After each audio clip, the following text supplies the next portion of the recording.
Cours numéro 3. Bismillah ar-Rahman ar-Rahim. Alhamdulillah wa salatu wa salam ala nabi. Qui est-ce qui lit le hadith? Moi. Abdallah?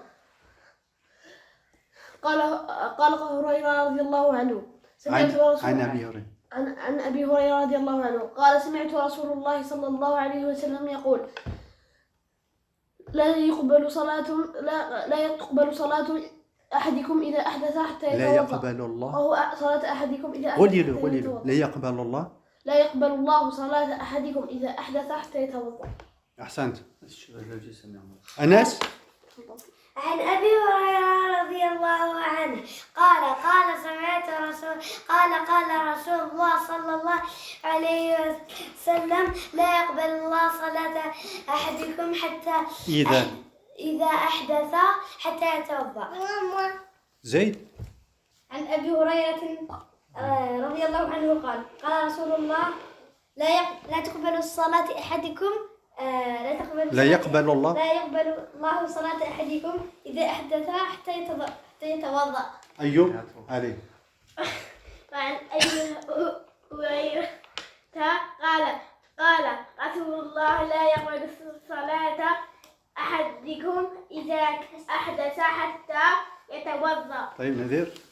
عن أبي هريرة رضي الله عنه قال سمعت رسول الله صلى الله عليه وسلم يقول لا يقبل صلاة أحدكم إذا أحدث لا يقبل الله صلاة أحدكم إذا أحدث حتى يتوضأ. طيب. Et l'autre hadith? Celui qui le connaît, il le récite. من حفظه. أنس.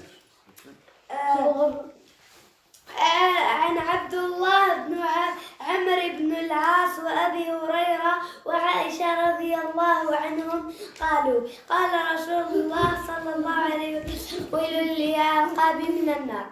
طيب. عن عبد الله بن عمر العاص وأبي هريرة وعائشة قال رسول الله صلى الله عليه وسلم ويل للعقاب من النار. طيب. Donc on a vu le sens de ces hadiths. On passe au hadith suivant. On passe au quatrième hadith. عن أبي هريرة رضي الله عنه أن رسول الله صلى الله عليه وسلم قال إذا توضأ أحدكم. Alors le sens, comme l'a cité le Cheikh Abdallah al-Bassam رحمه الله تعالى, يعني إذا شرع في الوضوء. C'est-à-dire lorsque tu commences le wudu. إذا توضأ أحدكم, ça ne veut pas dire lorsque tu as fini le wudu. Lorsque tu commences à faire le wudu. D'accord? D'accord, Ayoub? Donc qu'est-ce qu'il faut faire? فليجعل في أنفه ماء. Donc tu mets de l'eau dans le nez. ثم لينتثر. Alors qu'est-ce que signifie لينتثر? قال الشيخ عبد الله البسام يعني يخرج الماء من أنفه.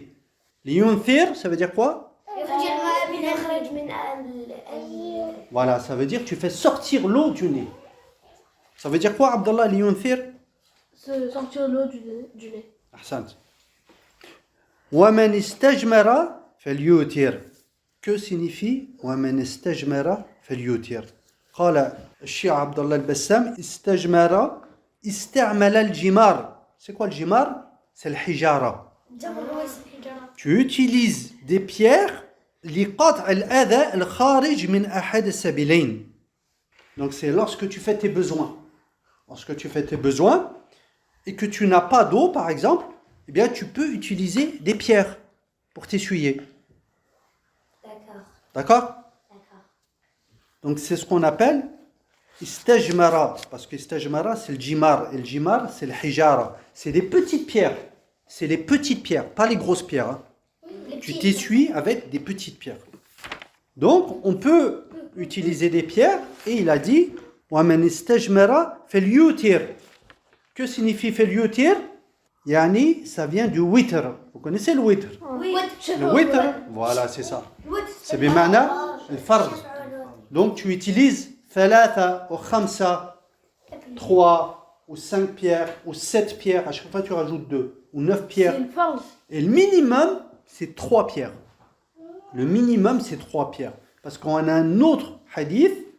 Na Rasulullah sallallahu alayhi wa sallam an nastanji bi'aqal min thalathati ahjar.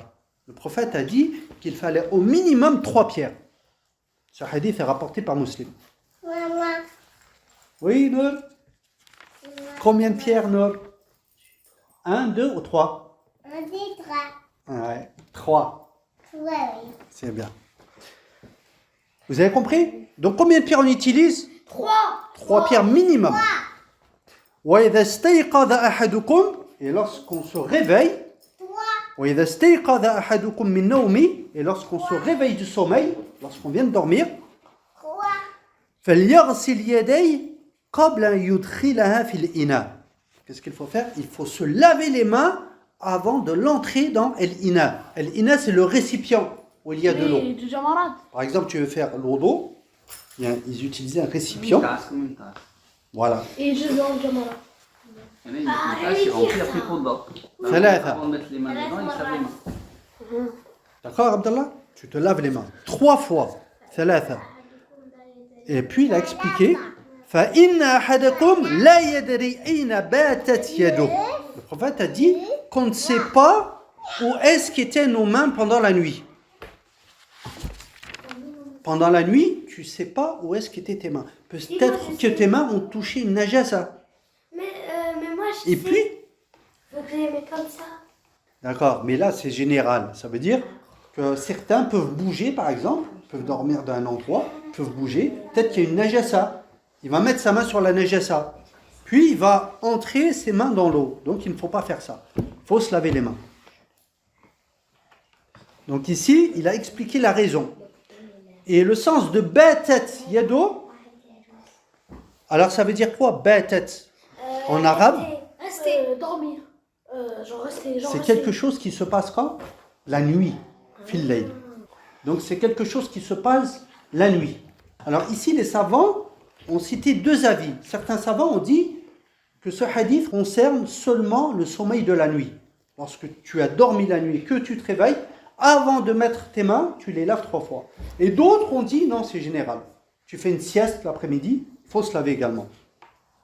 Et le qawl le plus juste, c'est que c'est le sommeil de la nuit. Pourquoi? Parce que justement, ba'atat, c'est en arabe, c'est un terme qui indique quelque chose qui se passe la nuit.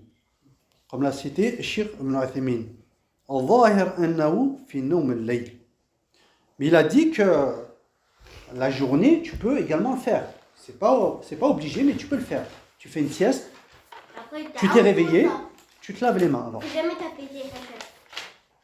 Tu te laves les mains avant. Qu'est-ce qu'on tire comme profit du hadith? قال الشيخ عبد الله البسام وجوب الاستنشاق والاستنثار. Cheikh Abdallah al-Bassam a dit qu'il fallait faire al-istinshaq wa al-istinthar. Alors, al-istinshaq, écoutez bien, c'est dukhul al-ma fil anf. C'est le fait d'entrer l'eau dans le nez, d'aspirer de l'eau avec le nez. Al-istinshaq, c'est quoi, Ayoub? Ahsant. Et l'istinthar, c'est ikhraj al-ma. Tu fais sortir l'eau. Donc, l'istinshaq, c'est quoi, Anas? دخول الماء إلى الأنف. الاستنثار خروج الماء من الأنف. Tu fais sortir l'eau. Ahsantum. Donc, il a dit qu'il fallait faire les deux. Et il a dit également que al-anf min al-wajh fi al-wudu. Le nez fait partie de al-wajh, du visage. Et Allah Azza wa Jalla a dit farsilu wujuhakum. Allah nous a dit de se laver le visage. Donc le nez fait partie du visage. Il faut laver le nez. 3e point, il a dit qu'il fallait faire al-ithar, c'est-à-dire le witr, lorsqu'on utilise des pierres, comme on l'a cité. Quand on se lave avec des pierres, on utilise au minimum combien de pierres? 3 pierres minimum. Non? Oui, 3. Il a cité également mashru'iyat ghusl al-yad min nawm al-layl.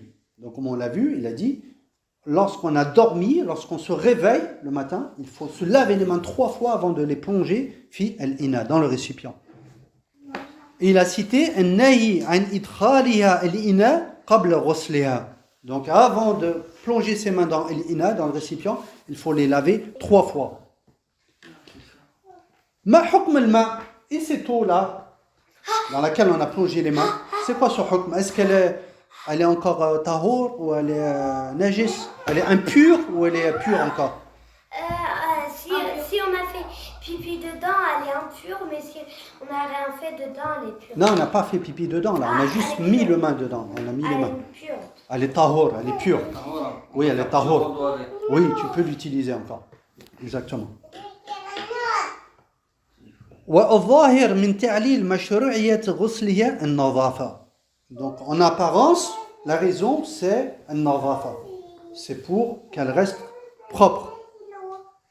Donc il a dit ولكن الحكم للغالب فيشرع غسلها ولو حفظها بكيس. Alors imaginez une personne se dit ben moi je vais mettre un kiss, je vais mettre un sac par exemple autour de mes mains. D'accord, la nuit, comme ça c'est sûr qu'elle ne va pas toucher une najasa. C'est un kiss. Un kiss, ouais, un kiss, c'est un sac. Non, du kiss. Kiss. Imaginez, tu dis oui, j'ai mis un sac, c'est bon, c'est sûr qu'elle n'a rien touché. Mais il faut le faire quand même, il faut le faire. Même si tu as mis des gants, par exemple, des gants, il faut quand même le faire. Cheikh Al-Uthaymin a dit, parce que les shayatines peuvent venir et te causer du tort. Ils peuvent venir et t'amener quelque chose qui va salir tes mains. Donc la raison, c'est que les shayatines peuvent jouer avec toi, s'amuser avec toi, et de te causer du tort. Donc il faut quand même se laver les mains. Voilà pour ce hadith. On passe au hadith suivant. عن أبي هريرة رضي الله عنه أن رسول الله صلى الله عليه وسلم قال لا يبولن أحدكم في الماء الدائم الذي لا يجري. Le prophète sallallahu alayhi wa sallam a dit لا يبولن. Donc il ne faut pas uriner, il ne faut pas faire pipi. Où ça? في الماء الدائم. Alors c'est quoi le ma' الدائم؟ قال الشيخ عبد الله البسام الذي لا يجري تفسير للدائم. Donc en fait, l'eau qui ne bouge pas, c'est l'explication de l'eau الدائم. Donc l'eau الدائم, c'est l'eau qui ne bouge pas. C'est l'eau qui stagne. Vous avez compris? C'est l'eau qui reste au même endroit, qui ne bouge pas. Donc Anas, il ne faut pas faire pipi dans de l'eau qui ne bouge pas, qui reste au même endroit. Puis tu fais ton ghusl avec cette eau-là. Tu te laves avec cette eau-là. Si elle sera de l'eau nageuse. Voilà, c'est ça. C'est-à-dire l'eau qui ne bouge pas, qui ne s'écoule pas. Donc il ne faut pas faire pipi puis se laver avec cette eau-là. D'accord? Parce que la pipi est najis. Elle est impure. C'est impur. Vous avez compris? Oui. Le Cheikh Abdallah al-Bassam a dit فإن كان الماء جاريا فلا بأس من الاغتسال فيه وتبول. Donc le Cheikh Abdallah al-Bassam a dit que si l'eau s'écoule, si l'eau bouge, bien dans ce cas-là, la baisse. Il n'y a pas de mal à faire cela. On peut. مع أن الأحسن تجنيبه. Il est meilleur de ne pas le faire. Il est meilleur de ne pas uriner dans cette eau-là. Il est meilleur de ne pas faire pipi dans cette eau-là, même si l'eau s'écoule. D'accord? Par contre, comme l'a cité Cheikh Ibn Uthaymin, لا ينهى عن البول في البحر والاغتسال فيه بالاتفاق. Est-ce qu'on a le droit d'uriner dans la mer? Oui. في البحر. Oui. Oui. Pourquoi? Parce que la quantité d'eau est très très très importante. D'accord? Donc le bahr, la mer, c'est autre chose. Ça, on peut. Tu peux faire pipi dans l'eau de la mer. D'accord? Mais s'il y a un tout petit peu d'eau, non. Puis, Cheikh Abdallah al-Bassam a dit, lorsque tu utilises de l'eau pour faire le ghusl de la janaba, d'accord? L'eau qui reste est pure. C'est quoi le janaba? Elle est tahor. Le janaba, c'est lorsque tu es en état d'impureté. Il faut que tu fasses un ghusl, il faut que tu te laves. Bien, l'eau qui reste est pure, navire. Qu'est-ce qu'on tire comme profit du hadith? Le Cheikh Abdallah al-Bassam a dit il a dit qu'il ne fallait pas uriner dans l'eau qui ne s'écoule pas, qui ne bouge pas, dans l'eau qui stagne.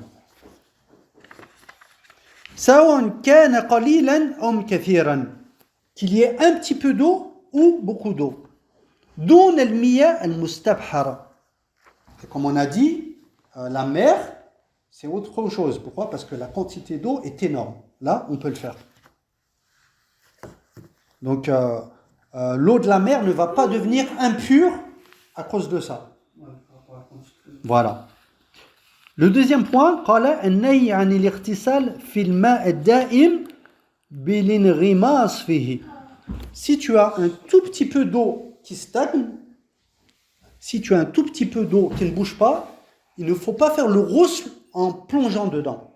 Il faut utiliser par exemple une tasse et te laver comme ça. D'accord? Mais dans la mer, est-ce qu'on peut faire le ghusl dans la mer? Oui. Oui, on peut. Tu plonges, le ghusl, et tu fais le ghusl. Tu te mouilles tout le corps. Également, il a cité جواز ذلك في الماء الجاري والأحسن اجتنابه. Comme on l'a dit, si l'eau s'écoule, cela est permis, mais il vaut mieux ne pas uriner quand même. Donc voilà les deux hadiths d'aujourd'hui. Vous les apprenez bien, Inch'Allah. D'accord? Allez, à la prochaine. Salam alaikum. Salam alaikum.